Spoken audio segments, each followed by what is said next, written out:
Hello and welcome to Finesse Fishing 101.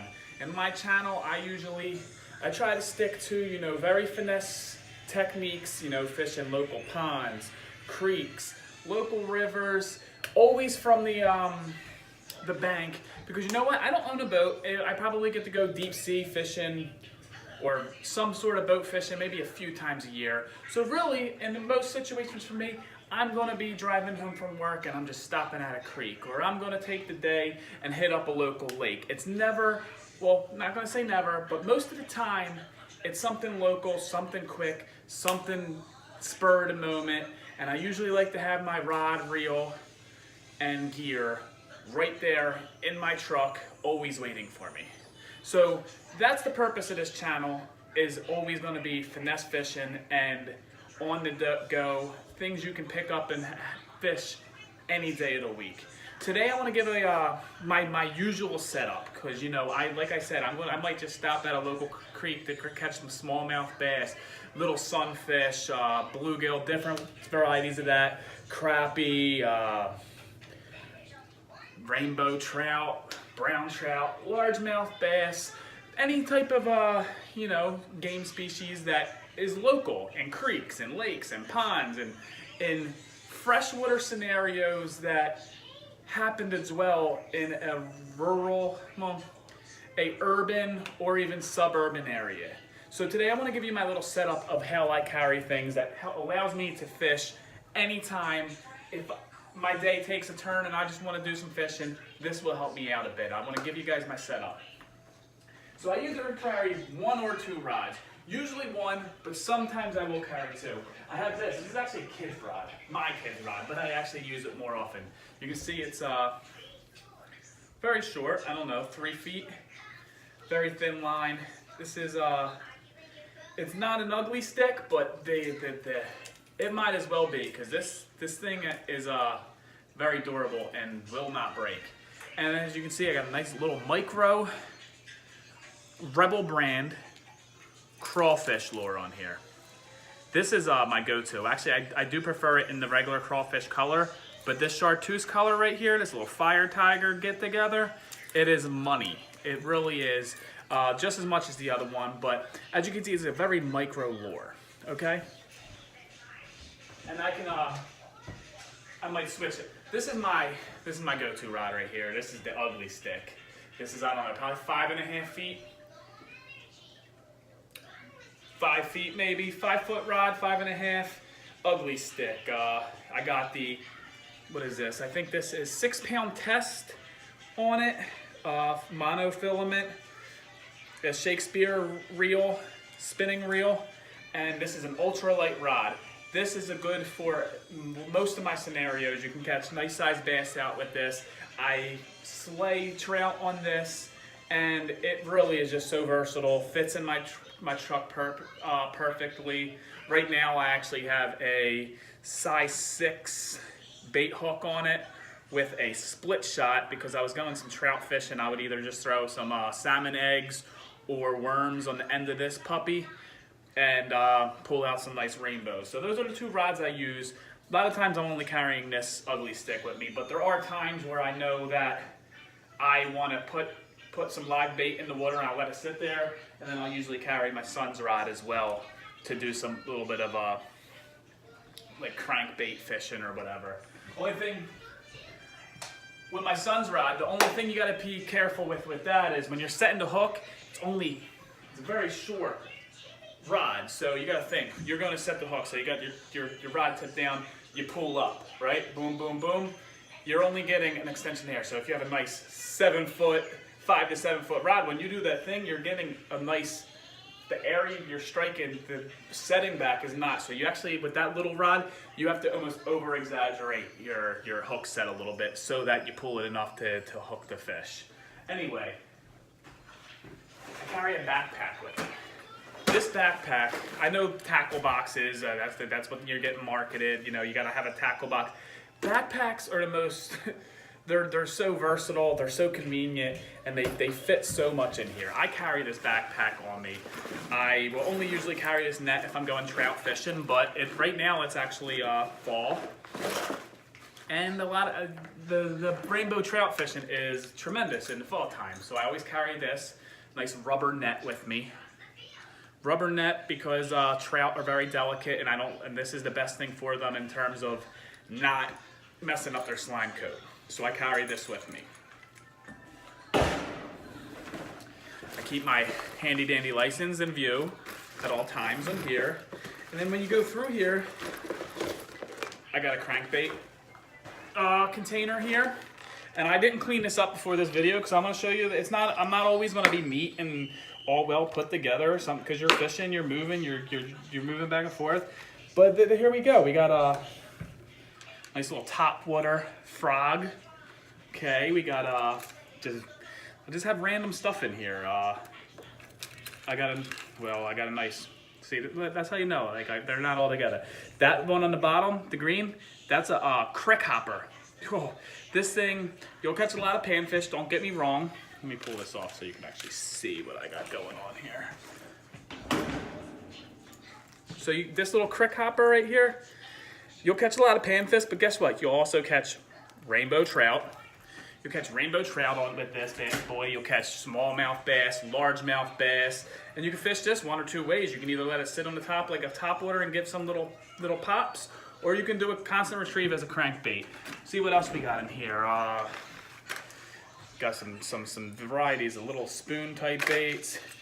I have multiple. I go through these so much. This is the crawfish. This is the one I usually use. You saw the chartreuse sitting there over on that rod back there, but this is the standard color. Actually, this one's a little darker, but there's this darker one here, and that's the bigger one. And I also have this one, a little bit smaller size, but I like to have a variety of sizes and a variety of colors of these, because when it comes to finesse fishing in local creeks and ponds, these things are money.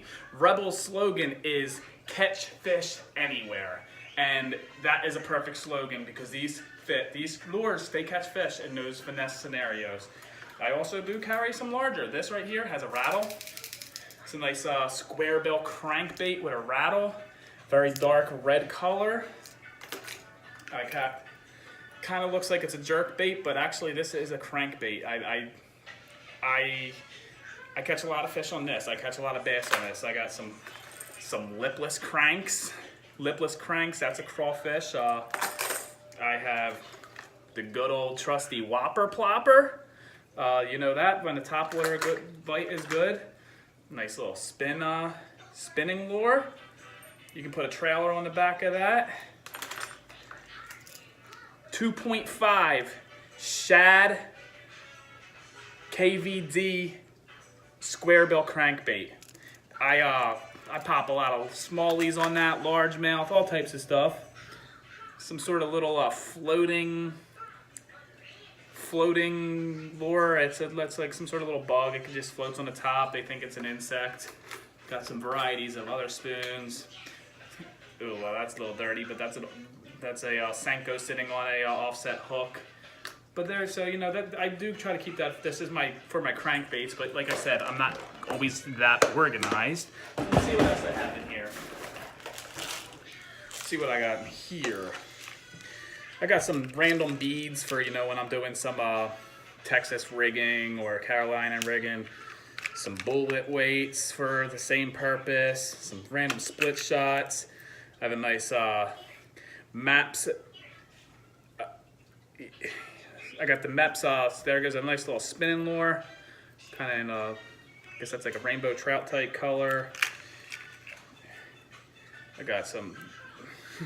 There's one of these lures sitting here. That's a rooster tail, and I also have the Rapala shad sitting here. Got some more, and I got some more rooster tails. So I keep a variety of spinning baits, different crank baits. Like I said, it's not always. I didn't clean this up purposely because to show you, like when you're fishing, you're moving between things and you're not all like extra trying to keep everything together. So you might be switching things off, and things do get a little sloppy sometimes. But I got some soft plastics in here. I keep my bullet weights because obviously that goes well with soft plates. I got my little what are these, egg weights, but they're round. So these slip through. They're good for they're good for Carolina rigs. Got some sort of little jig with some sort of like crawfish plastics. That is super finesse right there. Catch a lot of panfish and crappie with that. I got some variety of like Senko type baits in here already. Well, that's already pulled through. That's in a, as you can see, that's in a wacky rig setting right there. This one, I got this. This one is already sitting in a Texas rig, as you can see. But I just have a variety of soft plastics in here. Some salted tubes. Here goes, what is this? This is a wacky rig jig head just sitting out here. So it's not necessarily put together, but there's definitely some soft plastics I can go to when that is the occasion that I'm fishing for. Oh, I usually take this out, but there goes my GoPro. Always got to keep the GoPro on you for that first person experience angling. What else we got in here? Got some more spinning lures. Here goes some swim jigs. Keep some swim jigs with me. What else we got in here? We got some. Oh, so these are just some terminal tackles. They're just some plain shanks, size 6, perfect for trout. Ow! As you can see, it got me in the finger right there, but there goes this random offset hook sitting in there. Got to be a little more careful where I'm reaching. Okay, I got this extra pocket in here, pulling out some stuff. Some miscellaneous terminal tackle. I see some jigs, some eagle claw hooks of a variety of sizes. That was just one pocket so far. Let's see what else we got going on here. I go into this pocket over here. I really hope there is no worms in there. That is nasty if that is. Okay, well that is nasty because it's been probably about a week since I fished with this bag. There's actually night crawlers in here. Luckily it's been cold because they're not stinking up. They don't smell. They probably are dead though, right? That is nasty. That is really gross. That is a rookie mistake. I don't know if you ever left live worms in your bag before overnight, but it stinks. Luckily, it is cold as shit outside. I'm gonna put this down right here, and that is going to the trash as soon as this video is over. That is some gross ass stuff. It's a little messy in here because, you know, sometimes I'm ripping open my lures and just throwing it in there because I don't like the litter. That's not good, right? But I got some variety of soft plastics. I got some the Z-Man. These are the TRDs. These are for the Ned rigs. This color here is the blue claws, but those are some TRDs, the last pack. I got some Strike King tubes. Those are salted tubes. Some more. Well, that's empty, but that's also some TRDs. I got some Zoom baits right here.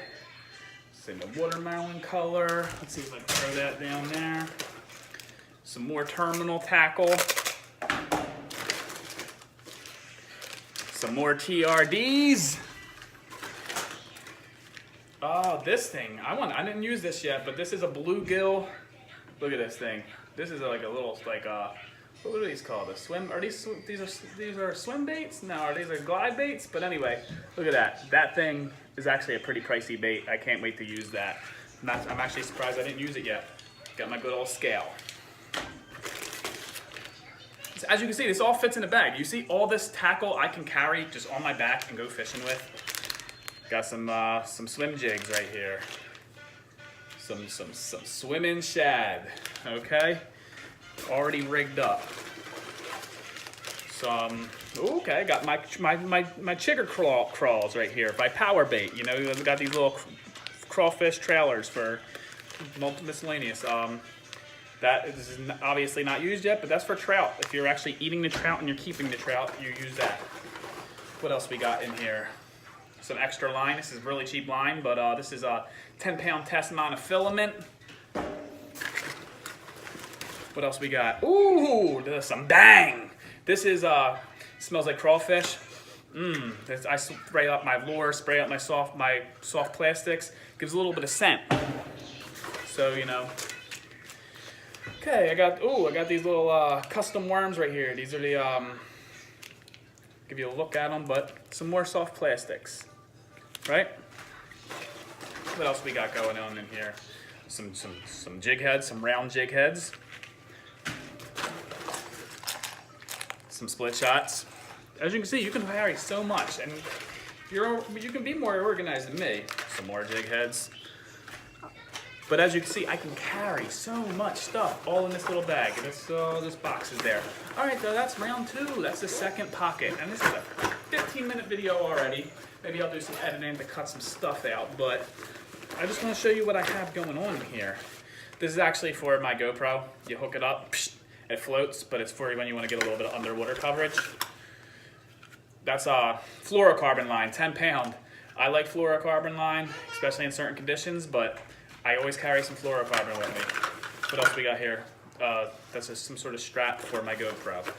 All right, what else we have in my thing? In the front, we got, that's for my GoPro. Do I have any other stuff? Okay, got some more jig heads. And it's not like this thing was packed. That's about it I'm carrying with me right there. But as you can see, that one little thing has a variety of things that I can use, and it can handle most situations. My finesse setup right here, I do have a bait caster. I don't keep it in my car. If I know I'm going to a big old lake where I want to bring out my bait caster, I pop it in the car, and the only reason it's a one piece, takes up a lot of room. I have to put it through the back, and it comes into the front seat a little bit, so I don't like to carry my bait caster with me all the time because the rod itself is a one-piecer and it's 7 foot long. This 5 foot long bends in half, 2-piece. The little one is only 3 foot long. I can keep those easily in the back part of my Jeep Cherokee. But I mean, that's my setup. I can handle most situations in that. I have crankbaits, soft plastics, I had a couple jerkbaits, spinning baits, rooster tails, a lot of terminal tackles, a scale, a net, some spray for some scent. All them soft plastics. I love Ned rigging, so that's why I had those Z-Mans in there. And I don't know, I'm not going to assume that people know what a Ned rig is and what the Z-Mans, but those Z-Mans, they're basically a Senko. Senkos are longer. Ned rigs are like this, and they're elastic material, so they stretch really, and they have some nice action. You put them on a nice little jig head. They actually have jig heads that are for the Ned rig, but you can use a regular one. Nice little thing, little pops, and they just stick straight up on it, and they just work like magic. But as you can see, I had a variety of things, and the finesse fisherman is going to be going to local creeks, local waters. It might be, hey, I'm on my way to work and I'm actually running a half an hour early, and there goes a creek right next to me. Let me pull over, fish, go to work. So that's why I like to have this very on-the-go mobile setup. That backpack, boom, on the back, rod, and you're ready to go. And that is key when you want to be a finesse fisherman, because ideally you can fish almost every day. That's life, you know what I mean? If you love fishing, you want to be out fishing as much as possible, but you know, can't always get on a boat, can't always set up a day. It's sometimes hard, but if you can just fish for half an hour here and there, it only takes 30 seconds to catch a fish. So you can literally have 10 minutes on your way home, catch a few fish, and then call it a day. That's what I love about finesse fishing. That's what I love about fishing your local waters. I have a Darby Creek. I could literally be there in 3 minutes from now if I jumped in my Cherokee.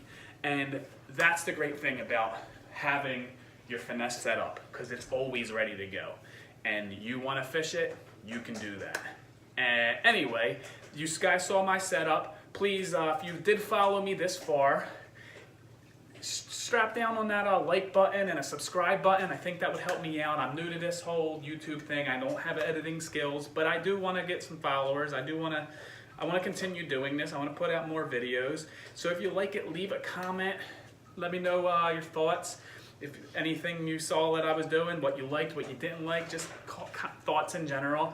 Anyway, I just want you guys to be out there and know that fishing is an option on a day-to-day basis, even if you only have 15 minutes to do so. Most of my videos I've done, I go on Instagram Live sometimes, it's me pulling over, fishing for 15 minutes, catching maybe one fish, maybe no fish, maybe 3 fish, and then calling it a day. And those 3 fish keep me coming back. Anyway, welcome to Finesse Fishing 101, and please hit that subscribe button. Have a wonderful day.